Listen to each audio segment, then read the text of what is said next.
Curso de Educação Mediúnica, Livro 1, com Tatiana Benites, baseado nos livros da Federação Espírita do Estado de São Paulo, FEESP. Olá, seja muito bem-vindo a mais uma aula do curso de Educação Mediúnica do livro 1. Essa é a nossa primeira aula deste livro, então a gente vai iniciar aí uma nova jornada de 24 aulas desse primeiro livro, até a gente terminar a nossa jornada de aulas, que são 48, porque a gente tem o livro 2. Então, esclarecendo que essas aulas desse curso, a partir de agora, a partir da educação mediúnica, ela seria dividida em 3 partes, né? São a parte A e parte B, que são partes teóricas, onde a base desses livros, desse estudo, é o livro dos médiuns, e a terceira parte, que seria a parte prática do desenvolvimento mediúnico. Aqui nós não faremos a parte prática, então inclusive eu não vou ler essa última parte para que ninguém caia no erro de querer fazer exercícios mediúnicos sozinhos em casa. Então, essa prática é recomendada que seja feita em um centro espírita com pessoas preparadas que possam auxiliar no momento de dúvida, no momento em que acontecer alguma coisa, que sentir alguma coisa. Então, esse curso vai ser um curso teórico, né, de educação mediúnica. Volto a dizer que esse curso de educação mediúnica deve ser feita a parte prática em um centro espírita preparado para isso, ok? Bom, teremos como base, então, a partir de agora, o nosso querido livro dos médiuns, porque a gente vai falar de mediunidade. E essa aula é a aula que a gente vai introduzir esse conceito. Então, a primeira parte da aula, a gente vai falar do conceito de mediunidade. Então, começando. Mediunidade é a faculdade que permite o intercâmbio entre o mundo físico e o espiritual. O dom da mediunidade é tão antigo quanto o mundo. Os profetas eram médiuns. Todos os povos tiveram seus médiuns. E as inspirações de Joana d'Arc nada mais eram que as vozes dos espíritos benfeitores que a dirigiam. Esse dom, que hoje tanto se expande, havia se tornado mais raro nos tempos medievais, mas jamais desapareceu. Isso está no Livro dos Médiuns, segunda parte, capítulo 31, item 11. O mediunismo, manifestação mediúnica em sua expressão empírica ou natural, sempre esteve presente na história, mas as manifestações mediúnicas, mediunidade consciente vista sob a ótica da racionalidade, ganharam um novo enfoque a partir do espiritismo, revivendo a visão cristã da mediunidade, perdida através dos tempos e tornando-a um fenômeno mais consciente e destituído de mistificações, quando examinada sob a ótica da racionalidade. Os espíritos comparam a atuação do médium à de um instrumento, um intermediário. O intercâmbio mediúnico ocorre através do pensamento. É uma ligação mental estabelecida entre o espírito comunicante e o espírito do médium receptor. Dizem os espíritos Erasto e Timóteo. Com efeito, nossas comunicações com os espíritos encarnados diretamente ou com os espíritos propriamente ditos se realizam unicamente pela irradiação do nosso pensamento.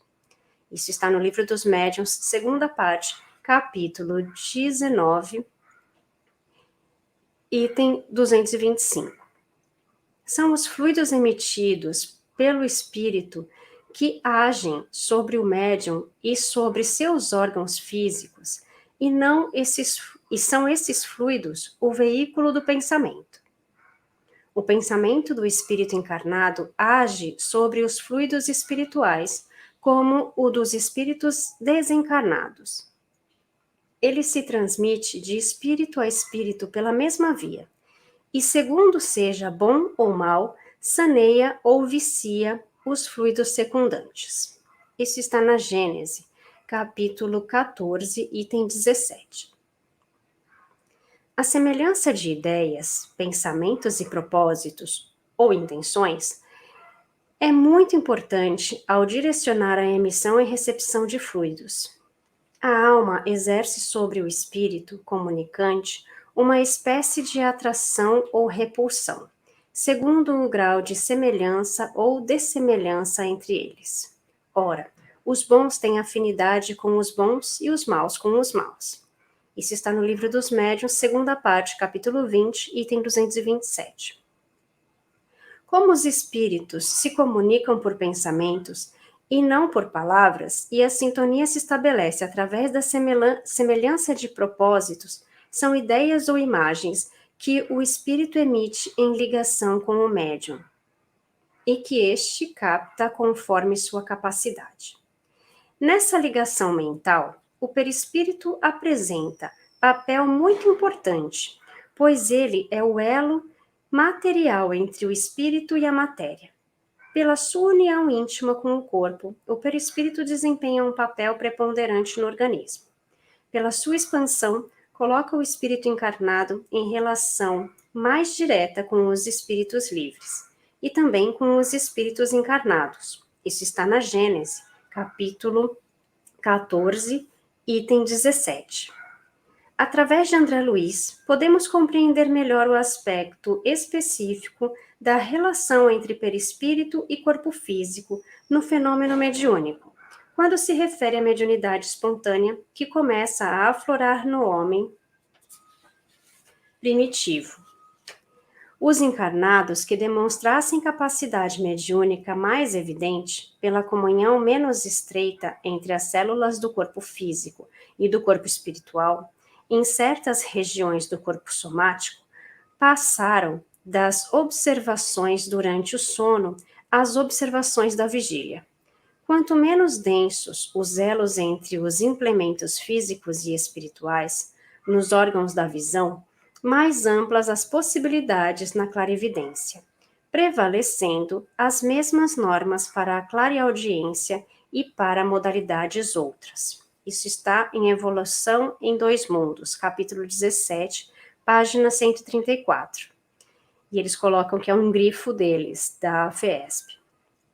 A mediunidade surge como o veículo utilizado pelos espíritos para nos trazerem a terceira revelação.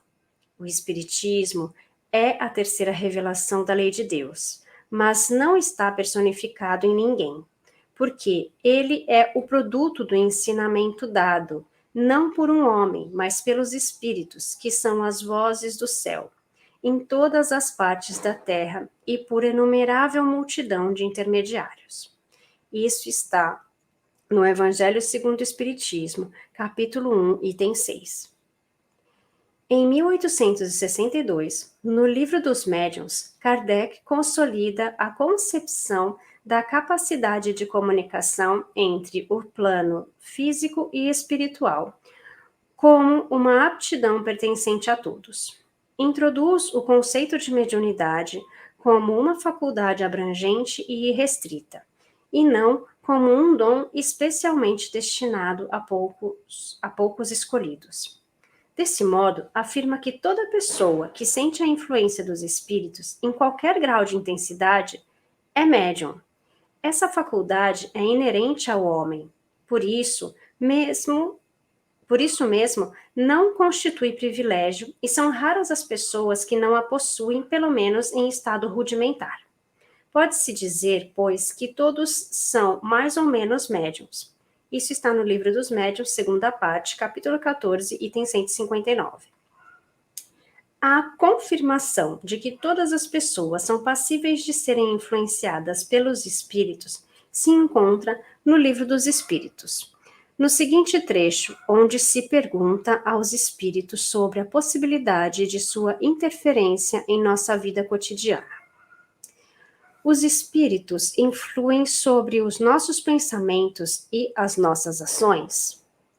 A resposta é a seguinte: nesse sentido, a sua influência é maior do que supondes, porque muito frequentemente são eles que vos dirigem.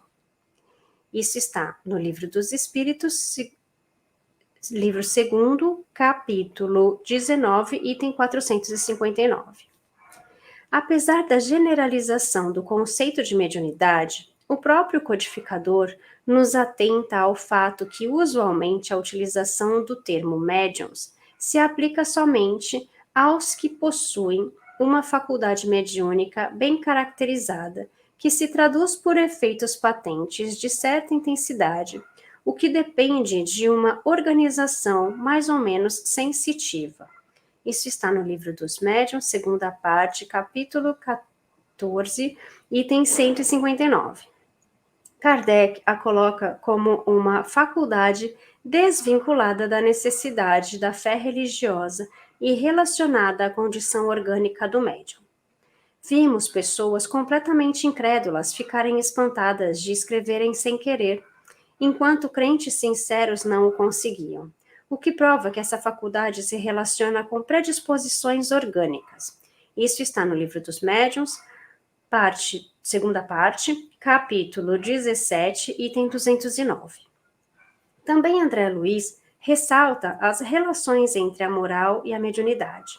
Forçoso reconhecer, todavia, que a mediunidade, na essência, quanto à energia elétrica em si mesma, nada tem a ver com os princípios morais que regem os problemas do destino e do ser.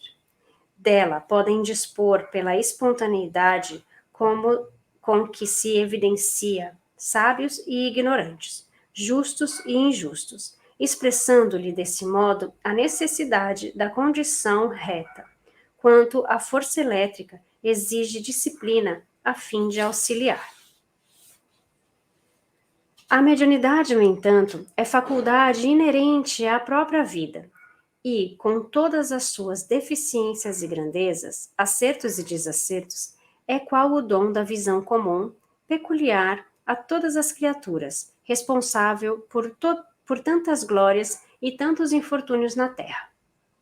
Também a mediunidade não requisitará desenvolvimento indiscriminado, mas sim, antes de tudo, aprimoramento da personalidade mediúnica e nobreza de fins, para que o corpo espiritual, modelando o corpo físico e sustentando-o, possa igualmente erigir-se filtro leal das esferas superiores, facilitando a ascensão da humanidade aos domínios da luz. Isso está no livro Evolução em Dois Mundos, capítulo 17, páginas 136 e 137, também algo que a FESP colocou aqui para gente. Do Evangelho segundo o Espiritismo, extraímos a seguinte citação que demonstra a relação entre o caráter abrangente da mediunidade e seu objetivo maior, que seria o de auxiliar o aprimoramento moral do próprio médium, independente de suas condições específicas. Se o poder de comunicar-se com os espíritos só fosse dado aos mais dignos, qual aquele que ousaria pretendê-lo? E onde estaria o limite da dignidade e da indignidade? A mediunidade é dada sem distinção, a fim de que os espíritos possam levar a luz a todas as camadas, a todas as classes da sociedade, ao pobre como ao rico, aos virtuosos para os fortalecer no bem, aos viciosos para os corrigir. Esses últimos não são os doentes que precisam de médico? Porque Deus, que não quer a morte do pecador, o privaria do socorro que pode tirá-lo da lama? Os bons espíritos vêm assim em seu auxílio. E seus conselhos, que ele recebe diretamente, são de natureza a impressioná-lo mais vivamente do que se os recebesse de maneira indireta. Deus, na sua bondade, poupa-lhe a pena de ir procurar a luz à distância e lhe a mete nas mãos. Evangelho segundo o Espiritismo, capítulo 14, item 12.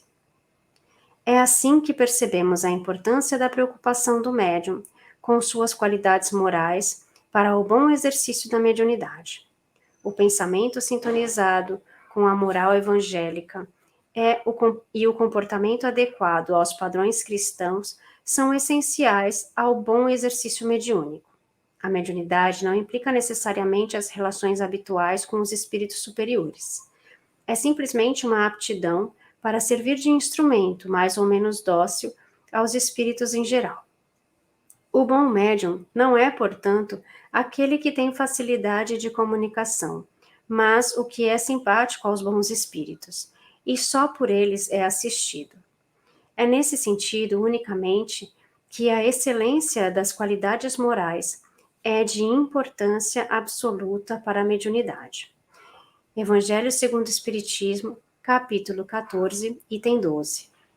No Livro dos Médiuns, um verdadeiro tratado sobre mediunidade, o codificador ressalta também as peculiaridades da sensibilidade de cada médium.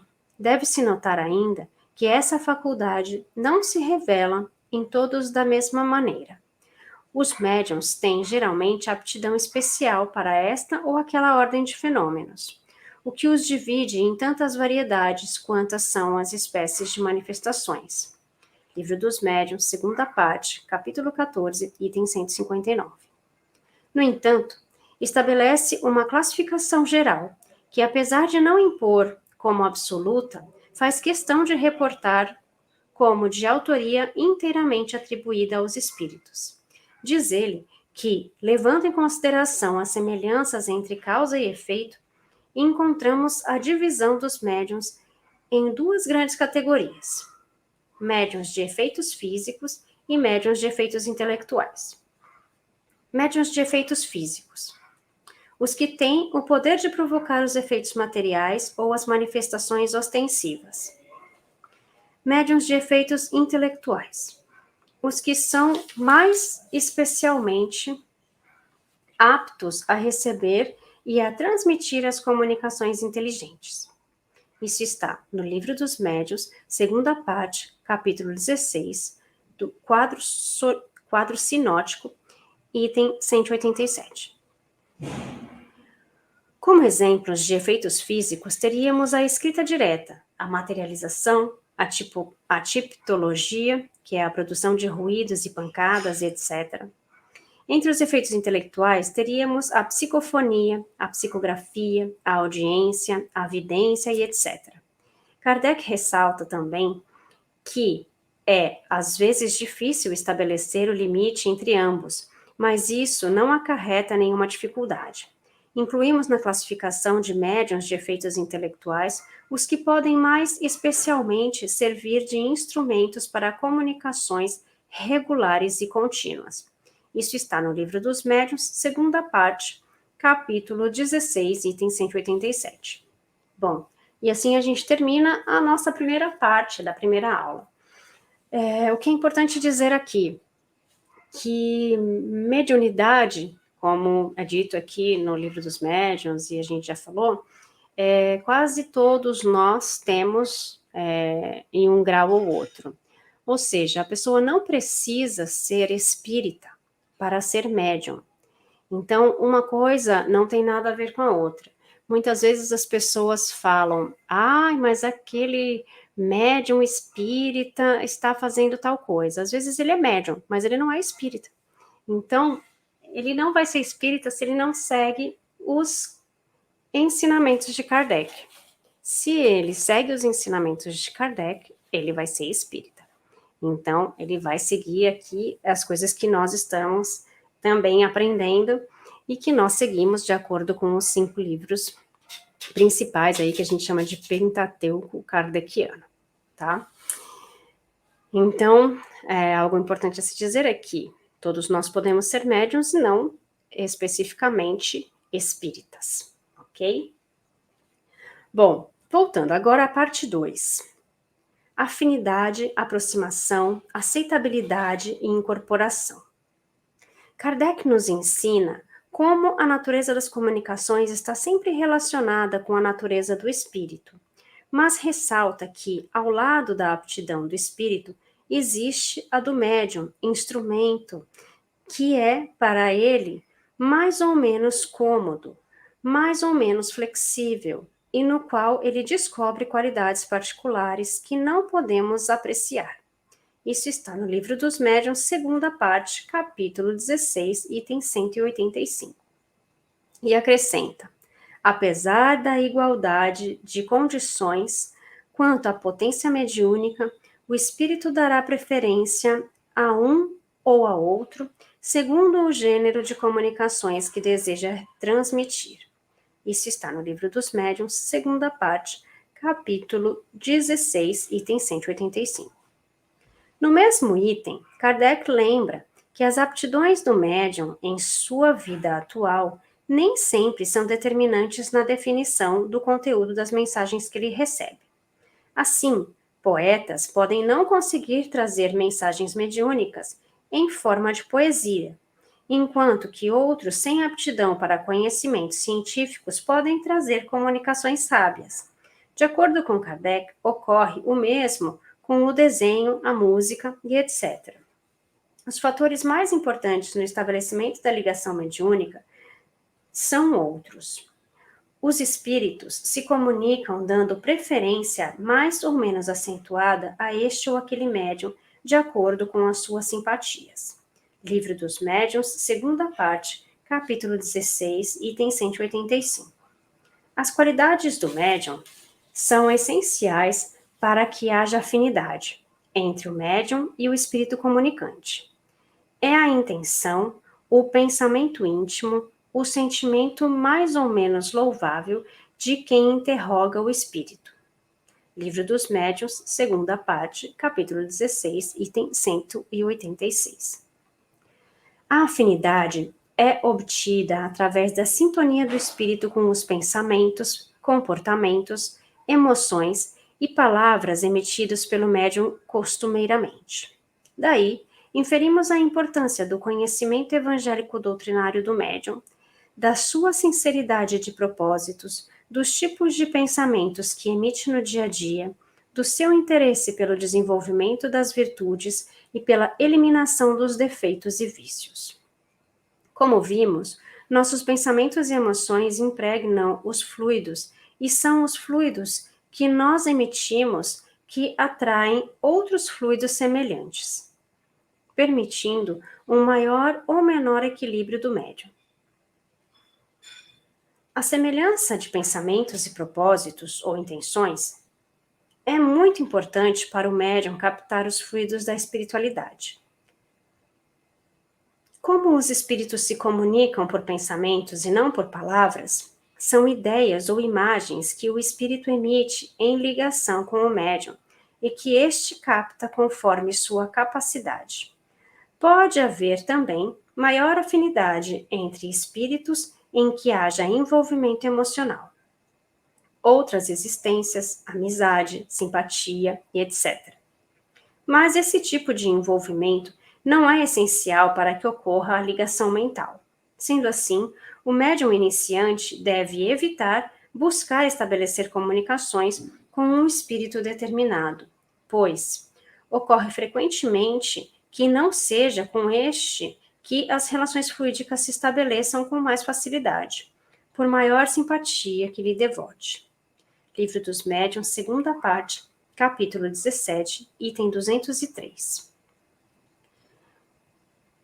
Outras questões também influenciam na ligação mediúnica. Entre elas, pode-se citar as condições de aproximação da entidade comunicante. Somente haverá comunicação verdadeiramente mediúnica se houver um espírito disposto a transmiti-la. E para que os bons espíritos se manifestem, em um trabalho é necessário que o ambiente esteja devidamente preparado. Kardec nos ensina que as reuniões sociais comuns são diferentes das reuniões mediúnicas e que estas, para se obterem resultados desejáveis, requerem condições especiais. Isso está no Livro dos Médiuns, segunda parte, capítulo 29, item 324. Nisso influirá também o caráter do objetivo da reunião. Reuniões para assuntos frívolos atrairão espíritos frívolos. Reuniões com objetivos sérios atrairão espíritos sérios. O padrão vibratório também é importante entre os fatores que auxiliam a aproximação. O padrão vibratório é consequência dos tipos de fluidos ou pensamentos emitidos no momento do trabalho e que vão direcionar a sintonia do médium com o espírito comunicante. Para melhorar o seu padrão vibratório, o médium deverá resguardar-se de pensamentos inferiores, pelo menos no dia do trabalho, preparar-se com preces e leituras evangélicas, evitar brigas e desentendimentos, enfim, manter uma conduta irrepreensível. Daí a importância do orai e vigiai, e da reforma íntima, como fatores de equilíbrio. Portanto, o médium desequilibrado dificulta a comunicação dos espíritos, pois com o perispírito desequilibrado também não é possível estabelecer uma ligação mediúnica plena com a espiritualidade. Podemos também acrescentar a disposição do médium em servir-se de intermediário e sua aceitabilidade. O medo ou a insegurança do médium podem dificultar o intercâmbio mediúnico. O médium deve confiar que a preparação do ambiente e dos bons propósitos da reunião atrairão espíritos sérios e bem-intencionados, e deve deixar-se envolver pelos fluidos da entidade comunicante, para servir de instrumento fiel da espiritualidade. O médium deve praticar a humildade, calando-se mentalmente para que o espírito possa manifestar-se através dele. Contudo, o médium não deve se entregar ao primeiro espírito que vier apenas para estabelecer um contato mediúnico.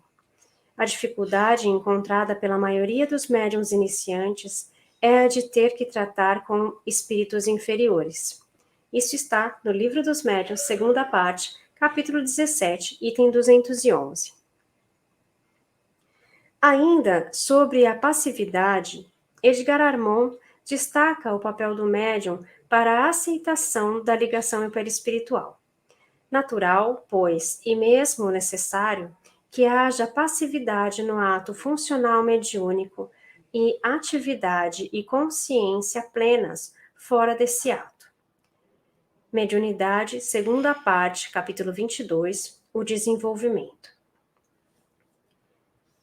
De acordo com o autor, a passividade desejável não é a nulidade de desejos e decisões. Não representa a sujeição do médium ao plano espiritual. O médium não é escravo da espiritualidade, mas deve saber controlar e disciplinar suas emoções para entregar-se conscientemente e com segurança quando for o caso.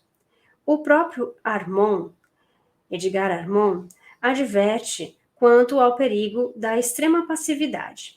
A passividade cega entrega os médiuns à influência de forças e entidades de todas as classes e esferas, indiscriminadamente, e isso é altamente nocivo. Isso está no livro Mediunidade, segunda parte, capítulo 22, que é o desenvolvimento. Todos esses fatores são predisposições necessárias à incorporação. A partir desses pré-requisitos, o circuito mediúnico poderá se completar e o médium poderá transmitir a mensagem do plano espiritual como um verdadeiro intermediário. Podemos concluir lembrando-nos novamente de Kardec, que afirma: para que uma comunicação seja boa, é necessário que provenha de um espírito bom. Para que esse espírito bom possa transmiti-la, precisa dispor de um bom instrumento. Para que queira transmiti-la, é necessário que o objetivo lhe convenha. Isso está no Livro dos Médiuns, segunda parte, capítulo 16, item 186. E aqui nós terminamos o nosso estudo do dia de hoje. Então, é importante que a gente saiba como funciona a mediunidade, a parte de como nós nos relacionamos e como é feita a comunicação com os espíritos, porque é feita por afinidade. Então, nós precisamos sempre orar e vigiar, principalmente nos dias do nosso trabalho mediúnico, nos dias que nós temos o trabalho no centro espírita.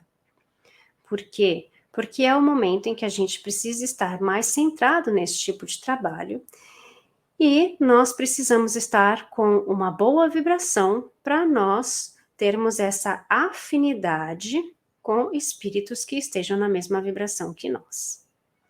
E para que a gente tenha um bom trabalho mediúnico, né, nos ligando com os espíritos bons. No começo, como ele diz aqui, é mais difícil, porque a gente ainda precisa entender como é o nosso mecanismo, como funcionam as nossas energias, como funciona a nossa mediunidade, a nossa ligação com os espíritos. Então, tudo isso vai se equilibrando à medida em que nós vamos estudando e colocando em prática. O que é colocar em prática? Né? É cada vez que eu vou no centro, eu fazer a prática mediúnica e tudo mais. O colocar em prática é todos os dias. Colocar em prática é a nossa mudança moral. Se nós não mudamos moralmente, é muito difícil que a nossa mediunidade também esteja controlada, educada, porque nós somos um conjunto. E para nossa mediunidade estar educada, nós deveremos estar educados emocionalmente, sentimentalmente, vibracionalmente, tá? E só com essa educação mediúnica, ou seja, com a nossa educação moral, a gente vai conseguir essa mudança também no nosso comportamento mediúnico. Então, a nossa mudança tem que ser de dentro para fora, todos os dias de prática, colocando o evangelho aí no nosso dia a dia e mudando moralmente, evoluindo moralmente para que a gente consiga ter um equilíbrio em tudo que a gente faz. Então, também teremos um equilíbrio mediúnico também, ok? Bom, como eu disse no começo da aula, nós teríamos aí uma terceira parte, que seria a parte da prática do desenvolvimento mediúnico, e que aqui nós não faremos por uma medida de prevenção, para que ninguém faça isso em casa sozinho. Prática do desenvolvimento mediúnico deve ser feito num centro espírita preparado para isso. Estudem o livro dos médiuns, estudem os livros de Kardec, e a gente volta na semana que vem com a aula 2, para estudar e aprender um pouquinho mais sobre educação mediúnica. Fiquem com Deus e a gente se vê na aula que vem. Gratidão, gratidão, gratidão. Curso de Educação Mediúnica, Livro 1, com Tatiana Benites, baseado nos livros da Federação Espírita do Estado de São Paulo, FEESP.